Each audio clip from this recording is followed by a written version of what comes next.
How to find or add nearby friends on Snapchat. Let's jump right into the steps.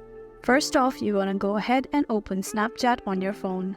Then tap on your profile on the top left corner.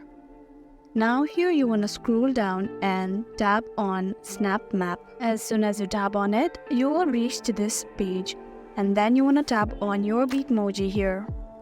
Then you'll reach this map where you can see your friends in Snapchat. You can see your friends who are nearby here and also the people or user who are not your friends. You just have to do is tap on any location right there and you'll be able to see the snaps that is used or snap on that location.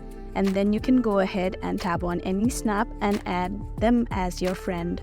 So you can just roam around and tap on any location and you'll be able to see the snap that was clicked in that location. So that is how you can find and add nearby friends on Snapchat. I really hope this video helped you out. Thank you so much for watching till the end.